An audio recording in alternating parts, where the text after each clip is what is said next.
All right, welcome to Reviews Lost in a Haystack. Now in my trailer video, if you took a time to watch that, thank you.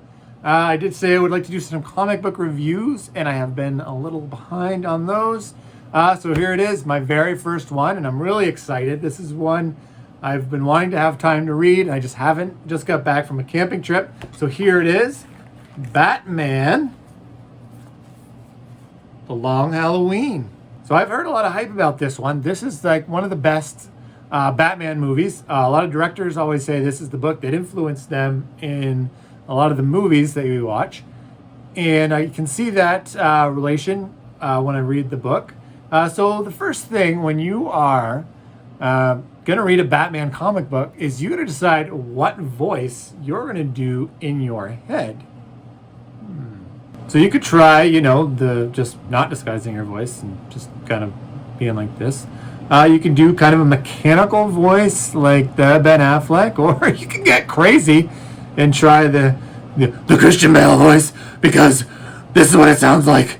And boy, if I had to do this all day, I don't think I'd have a voice. So I loved this book. This is, spoiler alert, Gambit Paw of Approval is coming. If that's the only reason you watch my videos is to see the little puppy, it's coming.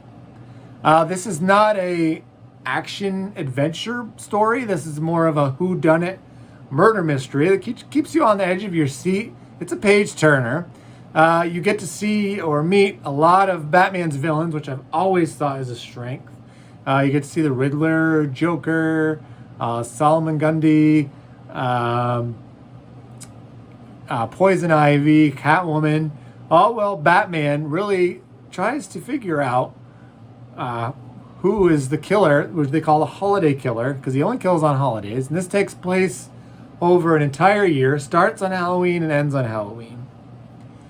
Now, this is really Batman at his detective finest, not just going out there and whooping some butt.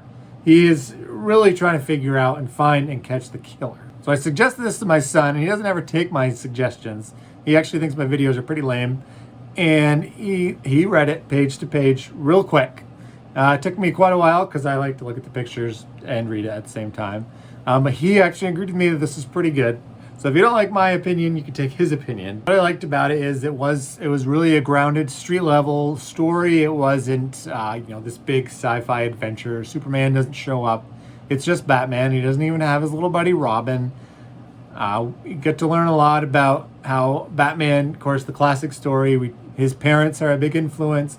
He's pretty new to the crime fighting scene as people blame him for the rise in crime and all the crazy killers of Gotham. The book had me guessing right up until the end who the killer was.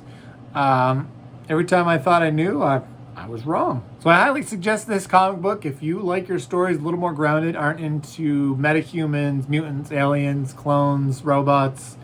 If you like Batman, if you like more of a little more darker story, there's not a lot of color in this book. I really can't complain too much other than the book ended. I will definitely be reading more Batman comic books.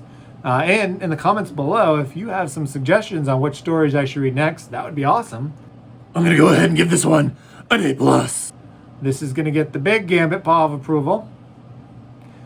And if you found this helpful, I believe there is a animated movie that was just released or is releasing soon, and I could see why they wanted to do that.